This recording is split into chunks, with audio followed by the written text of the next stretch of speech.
Two tales of one city, expressing London in Icelandic terms. We live in the times of online information.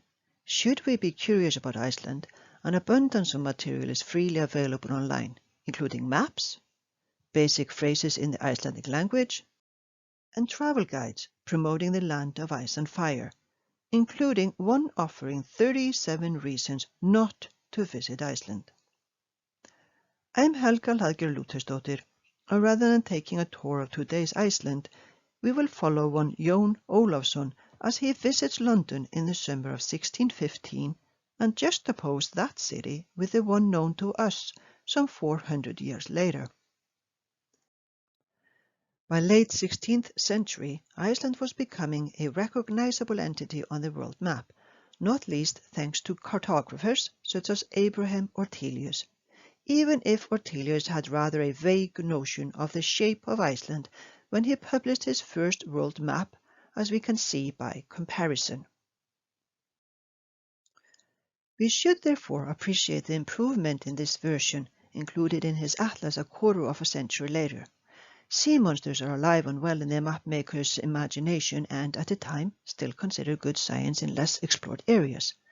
Ortelius is not the author of the map, though, having acquired it from Andreas Velleius, who had published it as his own 15 years previously. However, the map's true author is believed to have been Guðbrandur Þorláksson, who became bishop here at Hólar in 1571, thereby dating the origin of the map to the late 1570s. Let us take a closer look at that map. What do we expect to find on a map, and what is missing from this one? If your answer is glaciers, you scored a point. Surprisingly, Vatnajökull, the largest glacier in Iceland, is nowhere to be seen, while many smaller glaciers are featured. Note that in Icelandic language, each noun has a gender assigned to it, masculine, feminine, or neuter. Unlike biological gender, grammatical gender is mainly arbitrary, so you must memorize a gender as you learn each new term. Including the pronoun as you gloss the term helps memorizing it, as does adding the definite article, which in Icelandic is suffixed and specific to each gender. What do you think the gender of jökull is? If you said masculine, you are correct. Hann jökullinn is he, the glacier. But back to the map. If you suggested that cities and towns are what is missing, you are again correct. Indeed, there are none on this map. This, however, is not an error. There were no cities or towns, nor even villages in 16th century Iceland. The country was entirely rural.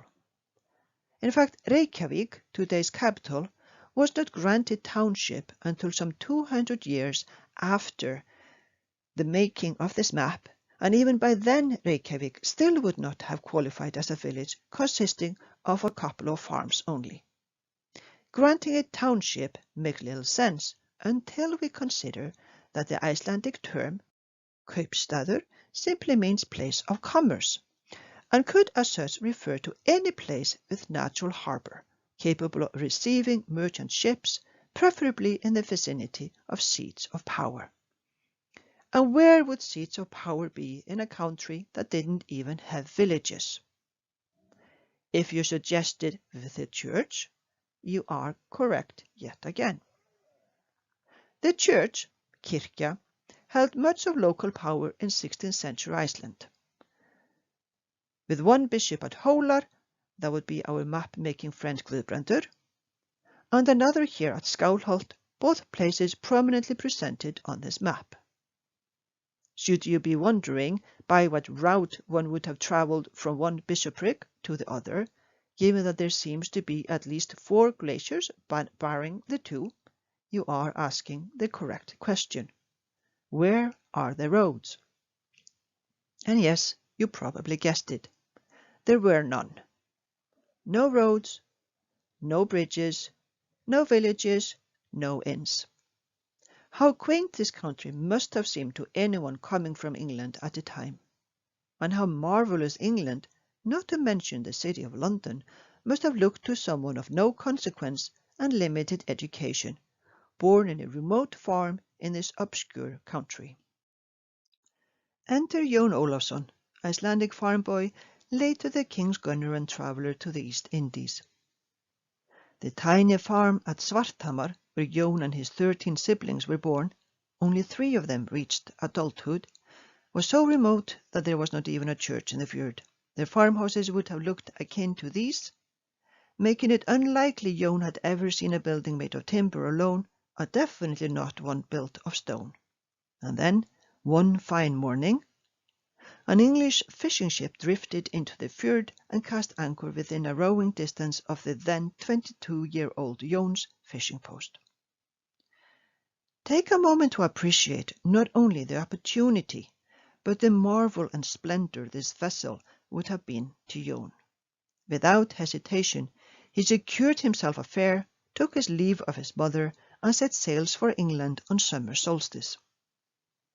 Jón spent a 7-week journey learning Icelandic, a summer school intensive if ever there was one.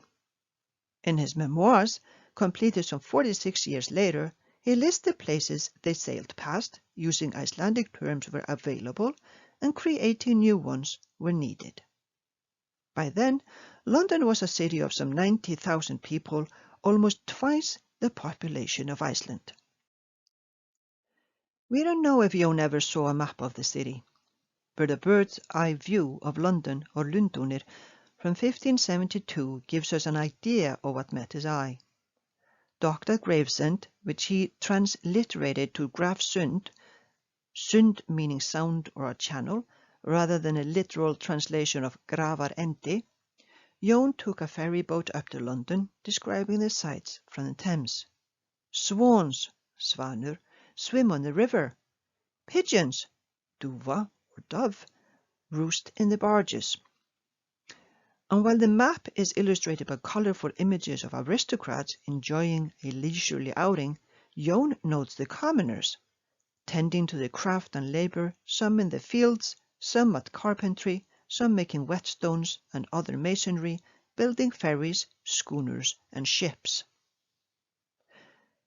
Jón demonstrates a clear idea of the city's layout, telling us that London is of 3 parts, with fields in between, and using various terms, such as pláss or place for the view from the ferry boat, borg or city when referring to London proper, bygd or township when discussing Greater London, and even thorp, a village, one time when describing London's South Bank. None of Jón's terminology seems to carry a fixed connotation of population, having referred to both Harwich and Newcastle as borg or cities on his route down the English coast, but rather his terms simply mean not a farm, that is, not Iceland. Vischer's stylized panorama of London at the start of the 17th century gives us a clearer idea how the city would have appeared to Jón. Unsurprisingly, the spire of St. Paul's, which he refers to as turn or tower, seemed to him like a mountain peak, or gnipa. The densely populated banks of the Thames fascinate him, and he vividly describes how, at high tide, the river rises up to the city, so high that one only needs to descend 3 steps to fetch water, vatn, from houses, hús, on the bank, either unaware or ignoring the fact that the Thames then, as now, provides only brackish water.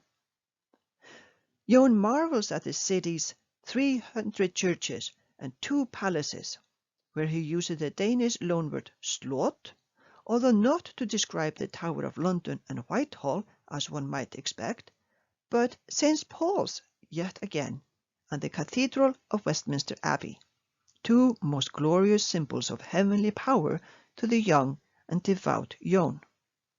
But it is London Bridge, or Lundúna brú, that truly fascinates him.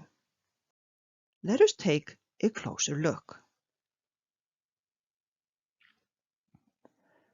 One could hear trumpets, drums, flutes, and various instruments, as well as sounds of roosters, humans, cattle, and church bells, Jón exclaims enthusiastically, later cautiously adding, "I was told there were 700 goldsmiths in that part of the city which stands on the bridge," apparently having some justified doubts about the accuracy of such grand a number.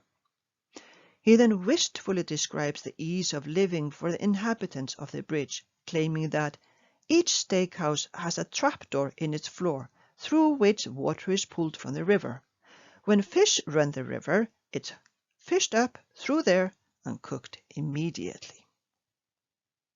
Despite his admiration, he left London at his earliest opportunity, not to return to Iceland, but to continue his travels to Denmark.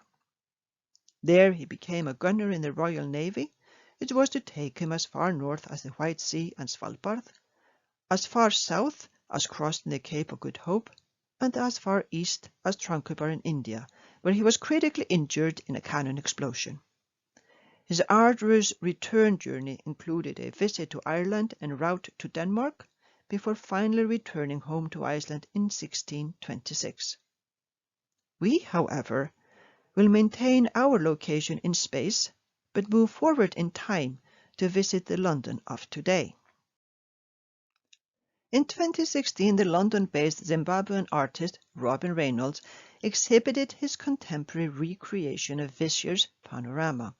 Contrasting the panoramas provides us with two tales of one city 400 years apart. While Jón made no mention of the Tower of London, we can only imagine the impression the iconic Tower Bridge would have made on him. St. Paul's is still a striking landmark, although no longer due to the spire that impressed Jón so thoroughly, but for its dome. Despite there now being more than 2,000 churches in London, it is the high-rises of the city that mark the skyline. Numerous bridges span the river, including the Millennium Bridge, Blackfriars, and Southwark, in addition to London Bridge, which to Jón would be little but a shadow of its former glory, while it is the South Bank that holds attraction for today's visitor with its vibrant street life and multiple attractions. Most of us are unlikely to arrive at the city by boat, even if we might splurge on a river cruise on a beautiful day. And the map of London that we tend to know best and use most often is therefore likely to be this one. Of London's tube system, thereby translating the formerly iconic London Bridge to a transit hub where we alight for our visit to the bustle of Borough Market, the latest exhibition at the Tate, or an afternoon tea at Butler's Wharf. But it is the power of this enchanting city to allow us to keep using the same words to describe it while constantly reinventing their meaning in our minds. And we may only imagine what meaning the word London Bridge will hold 400 years from now.